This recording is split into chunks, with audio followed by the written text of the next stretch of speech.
Quando você enfrenta uma dificuldade, se você é alguém forte espiritualmente, você passa por ela. Um cristão que conhece a Deus, que tem fé, que tem convicção de que Deus é com ele, ele passa pela tribulação, sai mais forte. Sai mais forte. Mas se o indivíduo é fraco, ele morre. Nesses lugares onde o evangelho não é livre, os cristãos são fortes. Mas em países onde a liberdade para se pregar o evangelho existe, a gente tem visto que Satanás está trazendo um outro evangelho. Esse evangelho falso, ele produz cristãos fracos, que se vê uma perseguição, esse povo não aguenta. Eu acho melhor um camarada dizer eu não sou cristão, do que um que se diz cristão, mas vive como se não fosse. Acha que tem uma relação entre sucesso econômico, um país, quanto mais rico é, menos ele busca a Deus, ele fica mais... É uma relação direta. É? Direta. Você países vê... nórdicos, né? Países nórdicos, países que têm riqueza, países onde as pessoas não têm necessidades físicas, né? A previdência é boa, você fica doente, você vai no hospital, você é tratado de graça. São países também que tem muita... Você falar isso sem dar problema no YouTube aqui, mas pessoas acabam tirando a vida, né? Muito, né? Tem tudo, tem educação, saúde, dinheiro e mesmo assim são infelizes, né? E você vê que no índice lá de felicidade eles estão lá em cima. Só que ao mesmo tempo no índice de suicídio eles também estão lá em cima. Não dá pra entender, né? Então, até dá pra entender, porque na verdade os critérios que eles usam para entender que a pessoa é feliz é o fato dela ter tudo. Porque tem uma lacuna que não é preenchida com dinheiro, não é preenchida com entretenimento. Existe essa lacuna em todo mundo, que é espiritual. Que aquela centelha divina, né, que está dentro do coração das pessoas, que se elas não tiverem uma relação com Deus, simplesmente elas não são plenamente felizes. Agora, o que eu penso em relação ao futuro da humanidade? Eu penso que hoje nós estamos... O que você está falando é um contexto atual. Um contexto atual. E agora a gente vai falar do que tá para vir, o que pode ser. Não, eu queria ainda falar da questão individual. Ah, individual, não como... Quando você enfrenta uma dificuldade, se você é alguém forte espiritualmente, você passa por ela. A diferença de um cristão que conhece a Deus, que tem fé, que tem convicção de que Deus é com ele, ele passa pela tribulação... Sai mais forte. Sai mais forte. Mas se o indivíduo é fraco, ele morre. Ele não subsiste, ele tira a vida, ele desiste, ele vai para a bebida, vai para as drogas. E o que eu vejo, Vilela, é que o mundo está debaixo de uma grande luta espiritual. Nós vamos falar isso mais especificamente para cima, mais para frente. Mas o que eu percebo é que, por exemplo, em países onde não existe liberdade, onde o evangelho é perseguido, as pessoas estão dispostas a morrer muitas vezes. Tem gente que fala que isso é mentira, mas existe muitos países onde tem perseguição. Que isso, né? Eu sigo o pessoal das Portas Abertas. Recentemente foram mortos 200 cristãos. Onde? Na Nigéria. Porque lá eles estão perseguindo. Recentemente eu recebi notícias de um pastor que foi morto com a sua família inteira no Irã. Por causa da sua fé. Só por causa da fé. Só por causa da fé. E Achei deram um prazo para ele negar, entendeu? Achei E ele que não a gente tinha negou. passado dessa fase na história, mas não passamos. Né? Não, na Síria existem muitas mulheres, mas muitas mulheres que perdem os seus maridos que eram cristãos e que ficam sozinhas. Eu faço parte de um grupo chamado GKPN, que é um grupo de pastores de grandes igrejas. Nós ajudamos essas mulheres na Síria. No Egito existe perseguição também. Então a verdade é que nesses lugares onde o evangelho não é livre, os cristãos são fortes. Mas em países onde a liberdade para se pregar o evangelho existe, como o Brasil, por exemplo, a gente tem visto que Satanás está trazendo um outro evangelho. Você já ouviu falar da parábola do joio e do trigo? Sim. A parábola do joio e do trigo, eu vou contar para vocês. É dos tipos de terreno, essa daí ou não? Não, essa é do semeador. Ah, do semeador, né? A do joio e do trigo é o seguinte, o joio e o trigo, eles são muito semelhantes. Você olha, você não sabe a diferença. Igualzinho. Joio é tipo de um... O joio, ele é uma praga, que é colocada no meio do trigo. Qual é a diferença? Você só percebe o que é joio e o que é trigo na hora da colheita. Quando floresce. Quando nasce. Não, quando tá para colher mesmo. Por quê? Porque o trigo, ele fica muito pesado e o ramo ele dobra. E o joio não tem nada dentro do... Então ele permanece em pé. Então Jesus ele disse assim que Enquanto os homens dormiam, veio o inimigo deles, semeou o joio no meio do trigo e retirou-se. E quando a erva cresceu e produziu fruto, apareceu também o joio. Jesus está dizendo que o falso evangelho que seria pregado, ele se pareceria com o verdadeiro evangelho. Só que a diferença é que ele não teria o fruto. E ele diz que é Satanás quem vem. O indivíduo era um fazendeiro, ele plantou a semente de trigo, mas no meio da noite veio o inimigo e plantou o joio junto. E eles começaram a crescer, e Jesus diz, não dá para você tirar um. Ah lá, tá vendo? Ah, é bem parecido mesmo. Isso é, só que ele pegou um trigo que já está na fase de colher e o outro que está verdinho, porque o trigo quando ele está... Fica muito parecido? Ele fica verdinho também. O trigo quando é plantado é verde, ele só fica assim quando ele está para ser na colheita já. Então é praticamente impossível você arrancar o joio sem arrancar o trigo. O que Jesus está dizendo? Que é na colheita, é na vinda do Senhor que aquilo que era parecido, mas não era, vai ser separado daquilo que é de verdade. Agora, o que acontece quando você vê uma igreja cheia de joio? Você vê cristãos que parecem cristãos, que falam como cristãos. Que é pior do que o ateu, eu acho. Muito pior, porque ele engana os outros. Essa é a questão. Quando você vê um ateu combatendo a fé, é mais fácil, porque ele sabe. Você sabe que aquele camarada é um ateu. Mas quando ele se traveste de cristão, mas vem com um discurso fraco, ele forma homens fracos. E aonde eu quero chegar aqui?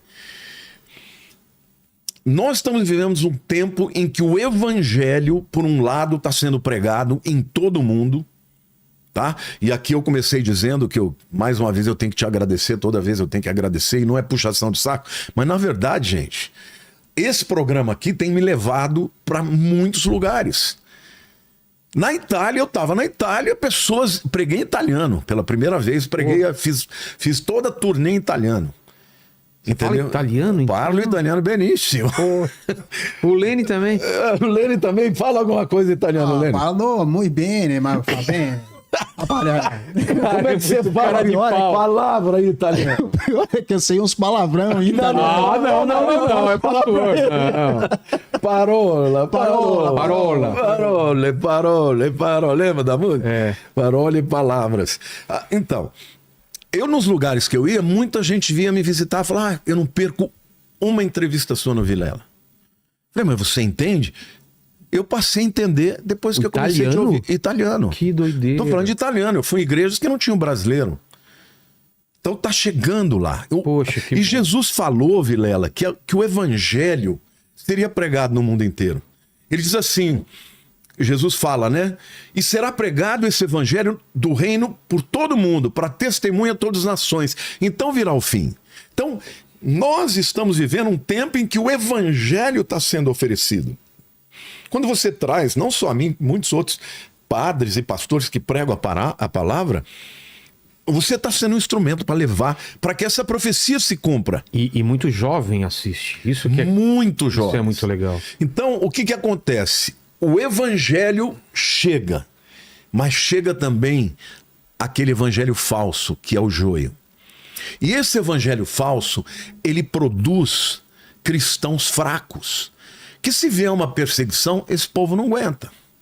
Então, o que eu penso que está acontecendo do ponto de vista humano é que muitas vezes, até dentro das igrejas, as pessoas estão abdicando da Bíblia e procurando outras narrativas. Mas a pergunta que todo mundo deve estar se fazendo em casa é como eu diferencio o joio do trigo nessa parte de religião.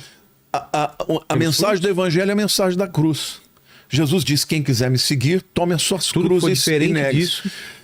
Você vê pessoas que não falam de cruz, que não falam de sacrifício, que não falam de abrir mão, não falam de santificação. As pessoas falam do quê? Vem pro evangelho, que você vai ser rico, que você vai prosperar. Isso é mentira. Por quê? Porque uma teologia que só vale em alguns lugares... Jesus falando isso daí, ó. Não, Jesus nunca falou sobre... Vem aqui que você vai ganhar um carrão. Não é? Não tinha carro, né? Agora, você nunca ouviu pessoas falando sobre isso? Não, é o contrário, né? Quem quiser vir após mim, tome a sua cruz e negue-se. Então, o evangelho de Cristo é o evangelho de negar-se, é de morrer para poder viver. Jesus disse: se o grão de trigo caindo na terra não morrer, fica ele só. Ele estava falando em primeiro lugar dele mesmo que tinha que morrer. Mas nós devemos copiar o modelo de Jesus. Então o cristianismo, ele traz bênçãos, a fé traz muitas bênçãos, mas traz embates. E pessoas que são fortes são pessoas que vão aprender a lidar com as lutas sem fugir, sem desistir. Não existe caminhada com Jesus sem luta, porque tem muita gente que fala: eu me converti e continuo tendo problema, eu continuo tendo dificuldade. Às vezes aumenta. Eles acham que é uma coisa mágica, né? Tipo, agora os problemas acabaram. Às vezes que eu fiquei afastado e quando eu voltei, aí é que as coisas complicam. Lógico. Porque você tá afastado, ninguém tá... Você já tá do outro lado. Ninguém tá preocupado contigo. O problema é quando você tá voltando e tá trazendo mais gente. Aí tudo muda. Você sabe que a prova, ela vem pro indivíduo por duas razões. Ou para aprová-lo ou para reprová-lo. Agora, você só cresce na luta. Eu digo que a vitória você celebra, mas você cresce na luta. Por exemplo, você vai à academia, não vai? Vou. O que acontece quando você puxa ferro? Aí, o músculo cresce. Por que ele cresce? Por causa da resistência, porque você tá forçando ele. Você rasga. Produz Rasga fibra, fraturas e quando ela se reconstrói, ela fica mais forte. Isso. É assim na vida espiritual também. Não existe outra maneira de você crescer que não seja através de lutas. E tem até aquele ditado, né, que tempos difíceis produzem homens fortes. Homens fortes geram tempos fáceis. Tempos fáceis geram homens fracos. É isso. A verdade é que eu creio que Deus está espalhando no mundo a sua palavra e dando oportunidade para que as pessoas encontrem uma resposta e uma motivação e uma garra para poder lutar. Só que alguns não querem esse evangelho, eles querem o evangelho do sucesso. E esse evangelho do sucesso, que é só sucesso, vem para cá que você vai ser abençoado, dá esse dinheiro aqui que você vai ficar mais rico. Cara, não é assim.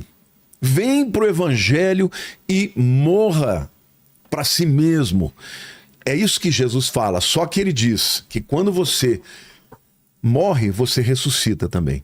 Ressuscita melhor, uma pessoa, sabe, com mais paz no coração, com mais garra, com mais fé, com mais capacidade para enfrentar as dificuldades. Esses cristãos que estão morrendo por causa da perseguição, são homens e mulheres, a Bíblia diz, dos quais o mundo não era digno. Porque para eles a fé significava morrer. E isso existe ainda hoje. Agora, virão tempos em que eu penso que o arrebatamento virá primeiro, mas, de qualquer forma, nós sabemos que na grande tribulação pessoas se converterão e vão ter que enfrentar o anticristo. E é muito interessante porque hoje nós já estamos vivendo em tempos que dá para você imaginar como vai ser, né? Tem essa chamada lei Magnitsky que chama morte financeira, né, para alguns. Saiba que no futuro vai ser exatamente assim. Se você não se submeter ao princípio do anticristo, não vai existir. Você vai morrer no sistema você vai sair do sistema. Então, ou seja, hoje nós já estamos vivendo em tempos em que estas coisas já estão vislumbrando. Quero deixar claro aqui, tá? Que eu não estou dizendo que o Donald Trump é o anticristo. Não, eu só estou dizendo, muito pelo contrário, eu acho que ele está lutando para que o mundo continue a ser livre, um mundo livre. Mas o que eu estou dizendo é que dentro de uma economia globalizada, quando chegar o tempo do anticristo, ele vai conseguir fazer com que as pessoas sejam desligadas do sistema se não se submeterem. Então, esse tipo de crente ou de pessoas Nutelas que, sabe, que vivem, só pensam eu sempre brinco, né? Porque a Bíblia mesmo usa a metáfora do soldado, do atleta, quando fala da vida cristã. Eu falo, gente, eu procuro ter sempre autoridade em tudo que eu falo, mas essa é uma área que eu não tenho autoridade e eu vou falar. Por quê? Porque, cara, eu sou um cara que não faço uma academia. Você pergunta, você faz exercício físico? Não faço.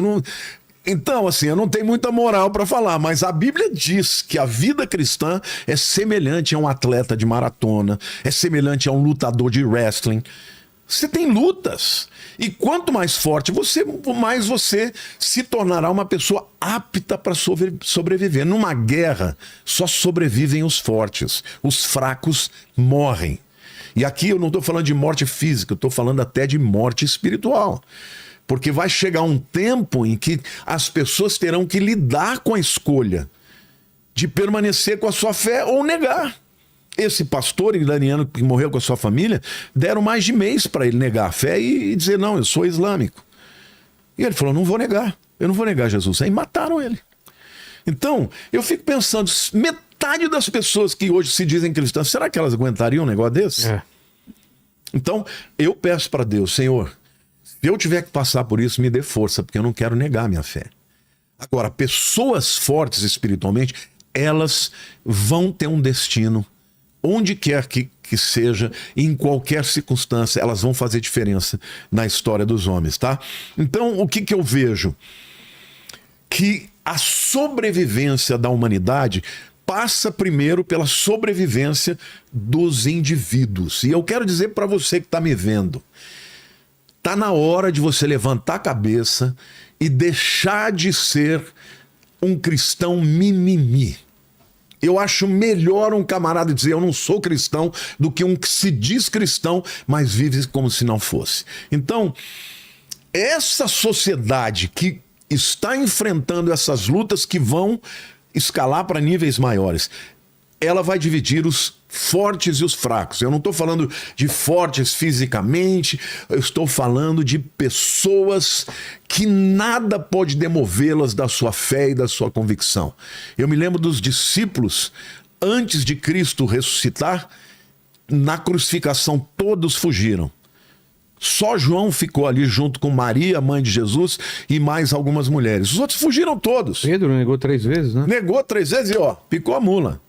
Mas depois que eles viram o Cristo ressuscitado, Pedro e João foram presos. Aí os libertaram e disseram assim, olha, para de falar de Jesus. Aí ele falou, como posso deixar de falar das coisas que eu tenho visto e ouvido? Mais importa agradar a Deus ou aos homens. Não era o mesmo Pedro. Aí era um grande líder, o primeiro líder que Deus levantou na igreja. Então, eu quero dizer que esta é a hora, eu estou falando para muitos cristãos, não importa qual seja a sua denominação, de você estar firme com Deus, buscar a Deus na oração, na comunhão, na leitura da palavra, para se fortalecer, para viver nesta sociedade como alguém firme e forte, não se deixando abalar pelas lutas e tampouco pelas influências desse mundo.